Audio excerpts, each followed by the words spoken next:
روزہ رکھنا کوئی ضروری نہیں ہے. یہ شب برات کے بات ذرا سمجھ لینا. میں نے پچھلے سال بیان کیا، الگ کیا. مولانا تقی صاحب نے بیان کیا، اس کے بارے میں الگ کیا. مولانا طارق جمیل صاحب نے بیان کیا، الگ کیا. کسی اور مولوی نے، لوگ حیران ہو گئے، چھا کے مولنا جو تھا دماغ خراب تھی چکا بابا. مولوی الگ کہہ رہے ہیں، الگ الگ ہر ایک نے کی تقریر یاد کی، ایک کی تقریر دوسرے سے مخالف ہے. مسئلہ ذرا سمجھ لینا.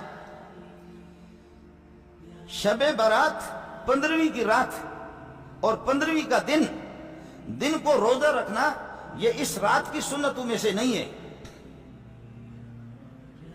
یہ اس رات کی سنتوں میں سے نہیں ہے کہ روزہ رکھنا سنت ہے، اس میں نہیں. آپ کو روزہ رکھنا ہے تو میں آپ کو طریقہ بتاتا ہوں. وہ یہ ہے کہ حدیث سے جس کا ثبوت ہے وہ یہ ہے کہ میرے نبی نے ہر مہینے میں ایام 20 کے روزے رکھے. 13 14 15 13 14 15 13 14 15.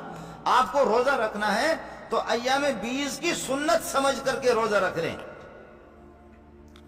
یہ شب برات کی خصوصیت نہیں ہے، یہ شب برات کی سنت نہیں ہے. میرے نبی نے 15ویں کے دن کو روزہ رکھنا، اس بارے میں کوئی ایسی حدیث نہیں ہے. اور اگر حدیث ہے تو مولوی کی بنی ہوئی ہے. لیکن چونکہ آپ میرے بھائی ہیں، آپ کو روزہ رکھنا ہے.